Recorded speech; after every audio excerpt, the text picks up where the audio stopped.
Hi, I'm Dr. Greg Cason for webbyhealth.com.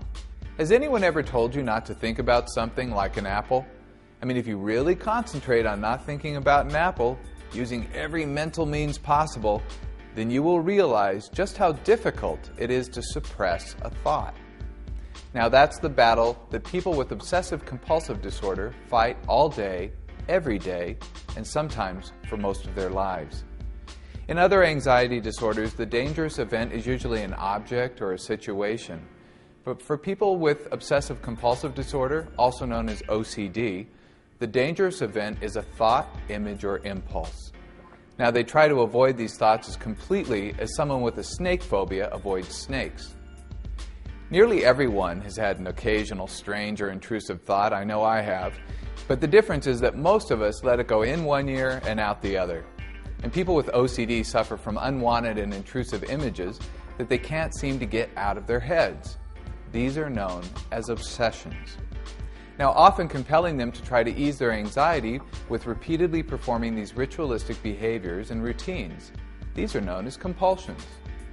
Most people who have OCD are aware that their obsessions and compulsions are irrational, yet they feel powerless to stop them. Now, some people spend hours at a time performing complicated rituals to ward off persistent, unwelcome thoughts and images. The most common obsessions are contamination, like germs, aggressive impulses, sexual thoughts, bodily concerns, and a need for symmetry. Now, most people have multiple obsessions. For example, people with obsessive impulses may be consumed with the fear that they may yell out at a staff meeting, or they may fear that they'll grab someone sexually on a bus. They don't actually do any of these things, but they do actively try to avoid these situations. Now, the most common compulsions involve cleaning rituals or checking rituals. Individuals with cleaning rituals typically have a fear of contamination. Cleaning or washing gives them a sense of safety and control. Checking rituals, by contrast, serve to prevent some future imagined disaster or catastrophe.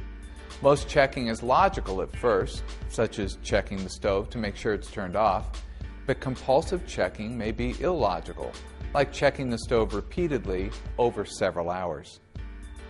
Obsessions and rituals associated with obsessive compulsive disorder can interfere with a person's normal routine, schoolwork, job, family, or social activities. Several hours every day may be spent focusing on obsessive thoughts and performing these rituals.